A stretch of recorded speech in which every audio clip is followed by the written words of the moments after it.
Hi hello sweeties, welcome to my story world. Good night Karthik అని వసు చెప్పింది. యూటూ అని కార్తీక్ చెప్పి తన రూమ్లోకి వెళ్ళాడు.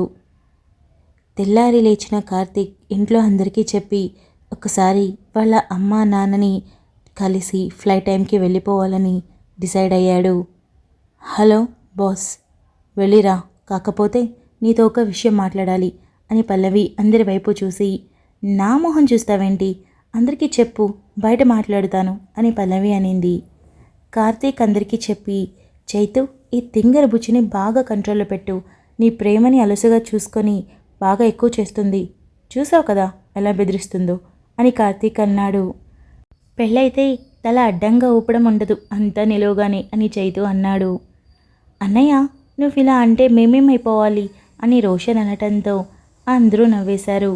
పల్లవి కార్తీక్ చేయి మీద గట్టిగా కొట్టి పదరా అని బయటికి నడిచింది. కార్తీక్ కూడా అందరికీ చెప్పి బాయ్ చైతు అని చెప్పి నేరుగా పల్లవి వెనకే బయటికి వెళ్ళాడు. ఏంటి, ఏదో మాట్లాడాలి అన్నావు అని కార్తీక్ అడిగాడు. ఏం లేదు, పెళ్ళికి 1 మంత్ గ్యాప్ వచ్చింది కదా, మళ్ళీ కాల్ చేయలేదు, ఇన్విటేషన్ ఇవ్వలేదు అని ఓవర్ యాక్షన్ చేయకుండా ఒక వారం ముందుగా రా అని పల్లవి చెప్పింది. వస్తాను, నాకు మాత్రం ఎవరున్నారు, హ్యాపీగా ఉండాలి అనుకుంటే మీ దగ్గరికే రావాలి అని కార్తీక్ అన్నాడు. సరే బయలుదేరు, జాగ్రత్త, ఆంటీని అంకుల్ని అడిగానని చెప్పు అని పల్లవి తనతో పాటు తెచ్చిన ఒక కవర్ని కార్తీక్ చేతికిస్తూ, ఇది ఆంటీ వాళ్ళ కోసం గిఫ్ట్ అని చెప్పింది. ఓహో, ఎంగేజ్మెంట్ గిఫ్ట్నా, ఓకే ఓకే అని కార్తీక్ కారులో పెట్టి కూర్చొని నవ్వుతూ బాయ్ చెప్పి టేక్ కేర్, ఓవర్ టెన్స్ అవ్వకు అని మరీ చెప్పి బయలుదేరి వెళ్ళిపోయాడు. పల్లవి బాయ్ చెప్పి లోపలికి వస్తూ నవ్వుతూ మాట్లాడుతున్న చైతుని చూసి, ఇలాంటి భర్త ఉంటే ఏ అమ్మాయి లైఫ్ అయినా చాలా బిందాస్గా ఉంటుంది. ప్రేమించినవాడు బెస్ట్ బడ్డీగా మారి నాతోనే ఉన్నాడు. నన్ను హద్దులు లేకుండా ప్రేమించిన చైతు నన్ను ఇష్టపడే వాళ్ళందరినీ నా చుట్టూ నిలిపేశాడు. అన్నింటికంటే ఈ కుటుంబం ఇంతకంటే గొప్పది బహుశా ఎక్కడ ఉండదేమో అని పల్లవి అనుకుంటూ ఉండగా వసు జ్యూస్తో ప్రత్యక్షమవడంతో మళ్ళీనా అని పల్లవి అనింది. నువ్వు తాగి 1 అవర్ అయింది, పట్టు, డిహైడ్రేషన్ కాకుండా బ్లడ్ పంటేందుకు బాగా యూజ్ అవుతుంది అని వసు క్లాస్ పీకడంతో పల్లవి చేసేదేం లేక జ్యూస్ తాగుతూ కారు బుజ్జుకొండా, నువ్వు బయటకు వచ్చాక ఈ వసు పిన్ని దంచేయాలి అని పొట్ట మీద చేయి పెట్టుకొని చెప్పింది. చైతు లేచి, నానమ్మ కోర్టుకు టైం అవుతుంది, మేము బయలుదేరుతాం అని చెప్పాడు. అలాగే నాన్న, క్షేమంగా వెళ్ళి లాభంగా రండి అని మహాగారు చెప్పడంతో చైతు నవ్వి, పల్లవి వెళ్దామా అని అన్నాడు. అన్నయ్య, ఏదైనా అవసరం ఉంటే కాల్ చేయి అని రోషన్ చెప్పాడు. అలాగే అని చైతు చెప్పి జ్ఞాన్ పల్లవితో కలిసి కోర్టుకి బయలుదేరాడు. రోషన్ దీపు కూడా ఆఫీస్కి వెళ్ళిపోవడంతో మిగిలిన అందరూ ముందు రోజు నిశ్చితార్థంతో బాగా అలసిపోవడంతో రెస్ట్ తీసుకోవడం మొదలుపెట్టారు. అమ్మా, మనం ఎక్కడికి వెళ్తున్నాం అని అడిగాడు.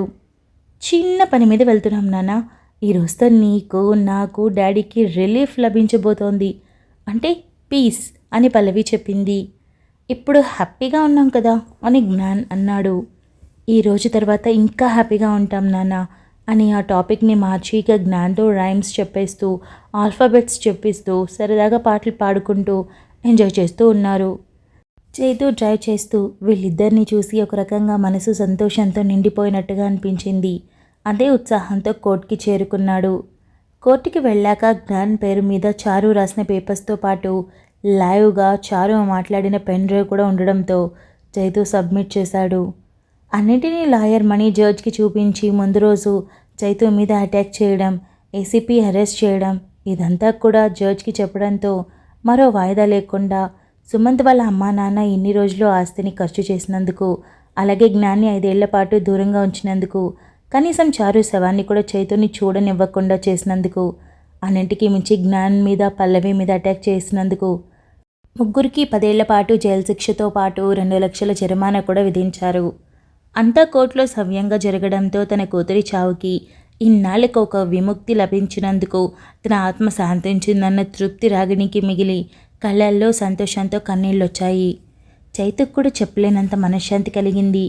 చారు కోరుకున్నట్టు ఆస్తి మొత్తం జ్ఞాన్ పేరు మీదుగా గార్డియన్కి తన జీవితంలోకి మంచి అమ్మాయి రావాలి, ఆ అమ్మాయిని గార్డియన్గా పెట్టాలి అనుకున్న చారు కోరిక ఫలించడంతో చాలా మనశ్శాంతిగా అనిపించింది. సుమంత్, మాధవి, పార్థసారథి ఇక చేసేదేం లేక పోలీసులు వెంట నడుస్తూ వెళ్లడంతో చైతు వాళ్ళని ఆపి, చూడండి, చారు ఆస్తిని మీరు ఇన్ని రోజులు తిన్నారు కదా, అలా కాకుండా పెట్టుబడి పెట్టి ఏదైనా వ్యాపారం చేసుంటే ఈరోజు మీ బ్రతుకులు వేరేలా ఉండేటివి. కనీసం కోర్టులో చెప్పిన 2 లక్షల జరిమానా కూడా మీరు కట్టలేరు. ఇట్స్ ఓకే, కష్టమో నష్టమో నా చారుకి మీరిద్దరూ అత్తయ్య మామయ్య కాబట్టి నేనే పే చేస్తాను. ఇక ఈ శిక్ష మీకు చాలా తక్కువ, అనుభవించండి. కర్మఫలాలు ఎక్కడ ఉండవు, ఇక్కడే అనుభవించాలి. శిక్ష పూర్తయ్యేసరికే వయసు పైబడి బయటకు వస్తారు. జైలుకు వెళ్ళి వచ్చిన వాళ్ళంటే లోకం ఎలా చూస్తుందో మీకు నేను ప్రత్యేకంగా చెప్పక్కర్లేదు. కనీసం ఇప్పటికైనా మీ మనసులకైనా మీరు క్షమాపణ చెప్పుకోండి. నా చారు ఆత్మకి క్షమాపణ చెప్పుకోండి, కాస్త పుణ్యమైన దక్కుతుంది అని చెప్పి చైతు పల్లవిని జ్ఞాన్ని తీసుకొని అక్కడి నుండి రాగిణి చిన్మయి దగ్గరికి వెళ్ళాడు. ఇద్దరిని తీసుకొని ఇంటికి వెళ్ళడంతో కేసు ఎలాగో తప్పకుండా గెలుస్తామనే విషయం ఇంట్లో తెలియడంతో రాగిణి చిన్మయిని ఇంటికి తీసుకొస్తారని తెలిసి స్పెషల్స్ చేయించింది నీరజ. చూస్తూ ఉండగానే 4 రోజులు గడిచిపోయాయి. రాగిణికి చాలా తృప్తిగా ఉంది. చారు స్థానాన్ని భర్తీ చేస్తూ పల్లవి తనతో ఎంతో ప్రేమగా ఉండడం తనకి చాలా తృప్తినిచ్చింది. అన్నింటికీ మించి జ్ఞాన్కి ఒక మంచి తల్లి దొరకడంతో చెప్పలేనంత సంతోషంతో అందరూ గలగలా మాట్లాడుకుంటూ ఉండడం చూసి హాల్లోకి వచ్చి, మీ అందరితో ఒక మాట అని అనింది. చిన్మయి కూడా లేచి రాగిణి దగ్గరికి వెళ్ళింది. ఏమైంది అత్తయ్య, ఇక్కడ ఏమైనా కంఫర్ట్గా లేదా, ఏదైనా ఇబ్బంది జరుగుతుందా అని చైతు అడిగాడు. వెంటనే పల్లవి లేచి, అమ్మా మరి నాతో చెప్పనే లేదు అని పల్లవి అడిగింది. రాగిణి పల్లవి చేయి పట్టుకొని ప్రేమగా తన చెంప మీద చేయి వేసి తన తండ్రి రాజారాం వైపు తిరిగి, పల్లవి నా కడుపున ఎందుకు పుట్టలేదనిపిస్తోంది, అంత మంచి కూతుర్ని కన్నారు మీరు అని నవ్వి, నాకు ఏ లోటు జరగలేదురా, నేను చాలా బాగున్నాను అని చైతు వైపు తిరిగి, నేను చిన్మయి ఇక్కడి నుండి వెళ్ళాలి అనుకుంటున్నాం, ఆ విషయం చెప్పడానికి మీ ముందుకొచ్చాను అని రాగిణి అనింది. అదేంటమ్మా ఇక్కడ బాగుంది అన్నారు, మరి వెళ్ళిపోతా అంటున్నారు, ఇక్కడే ఉండొచ్చు కదా అని పల్లవి మొదటి నుండి తల్లి లేని లోటు ఉండటంతో అది తీరుస్తున్న రాజ్యం అన్నా రాగిణి అన్నా ప్రాణాలు పెట్టేసుకుంది. పల్లవి, నేను పుట్టి పెరిగింది ఊటీలో, నాకు పెళ్లి జరిగాక కూడా అక్కడే స్థిరపడ్డాం, అక్కడే నా బిడ్డల్ని పెంచుకుంది. చాలా కాలంగా ఆ ఇంట్లోనే ఉన్నాను. ఆ ఇంట్లో కష్టాలు ఎన్ని పడ్డా నా 2 బిడ్డలు ప్రేమతో అంతా సంతోషంగా కూడా ఉన్నాను. అలాంటిది ఆ ఇల్లు వదిలి అలా మూత వేసి ఇక్కడ ఉండడం నాకు మనసొప్పటం లేదు. అందుకే చారు జ్ఞాపకాలు ఉన్న ఆ ఇంటికి వెళ్ళాలి అనుకుంటున్నాను. ఇక మీద నా చుట్టూ ఎలాగో కష్టాలు లేవు కదా, చాలా సంతోషంగా ఉంటాను. పైగా చారు రూపంలో ఉన్న చిన్మయి నన్ను చాలా ప్రేమగా చూస్తుంది. ఇంతకంటే ఇంకేం కావాలి? ఇక నాకున్న బాధ్యత చిన్మయి పెళ్ళి. తనేమో ఖచ్చితంగా చేసుకుంటాను కానీ నచ్చినప్పుడు చేసుకుంటానని చెప్పేసింది. ఇక ఉన్నన్ని రోజులు తనతో హ్యాపీగా ఉండడమే నాకు కావాలి. అలా అని ఇక్కడి నుండి వెళ్ళాక తిరిగి రానని కాదు, నీ కోసం, ఇంట్లో అందరి కోసం, ముఖ్యంగా జ్ఞాన్ కోసం, పుట్టబోయే ఈ బిడ్డ కోసం ఖచ్చితంగా వస్తాను, వస్తూనే ఉంటాను. కానీ అక్కడ ఉంటే మనశ్శాంతి ఉంటుంది, అదే తృప్తి. పుట్టి పెరిగిన ఊర్లోనే కాలం చేయాలని చిన్న కోరిక అని రాగిణి చెప్పింది. అత్తయ్య, మీరు ఏది కోరుకుంటే అదే జరుగుతుంది. మీరు ఎక్కడున్నా నాకు సంతోషంగా ఉండటమే కావాలి. అలాగే మీరు ఎప్పుడు కావాలంటే అప్పుడు మేమంతా వస్తూనే ఉంటాం. మీరు కూడా వస్తూ ఉండాలి. కానీ మీకు ఏ చిన్న కష్టం వస్తుందని తెలిసినా నాకు చెప్పకుండా ఉండద్దు అని చైతు అన్నాడు. లేదు చైతు, నువ్వు నాకు అల్లుడివి కాదు, కొడుకువి. అలాంటప్పుడు నీకు చెప్పకుండా ఎలా ఉంటాను? ఇంత మంచి కుటుంబాన్ని దూరం చేసుకోగలనా? దేవుడు ఇన్ని సంవత్సరాల తర్వాత నాకు ఏదైనా పెద్ద బహుమతి ఇచ్చాడు అంటే అది ఈ కుటుంబాన్ని మాత్రమే. అలాంటప్పుడు నా కష్టాల్లో సుఖాల్లో మీతో పాలు పంచుకోకుండా ఎలా ఉంటాను అని రాగిణి ఎమోషనల్ అయింది. పల్లవి రాగిణిని హత్తుకుంటూ, ఎందుకమ్మా ఏడుస్తావు? చూడు, నువ్వు వెళ్తున్నందుకు నేను ఏడవాల్సింది. కాకపోతే నువ్వు సంతోషంగా ఉంటానని ఖచ్చితంగా చెప్తున్నావు కాబట్టి ఒప్పుకుంటున్నాను. అయినా ఎప్పటికీ ఇక్కడేం ఉండక్కర్లేదు, కొద్ది రోజులు ఉండొచ్చుగా అని పల్లవి అనింది. లేదురా, సాయంత్రం బస్కి వెళ్తాం.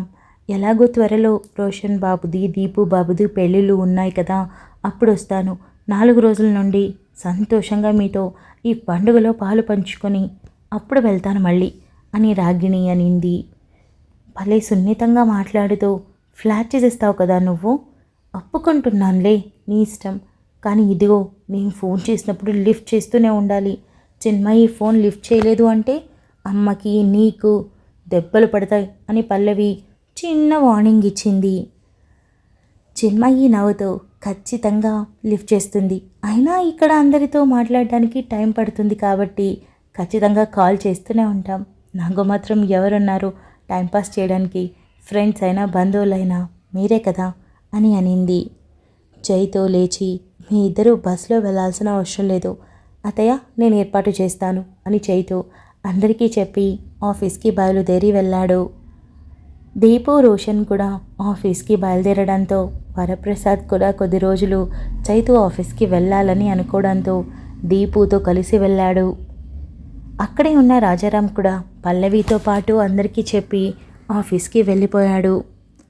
ఇక మిగిలింది మోక్ష మాత్రమే కావడంతో పెళ్ళి వరకు వెళ్ళొద్దని ఖచ్చితంగా మహాగారు ఆర్డర్ పాస్ చేయడంతో హ్యాపీగా తన పెళ్ళికి సంబంధించి అన్ని మూమెంట్స్ని ఎంజాయ్ చేయడం కోసం చాలా సంతోషంగా ఒప్పుకుంది.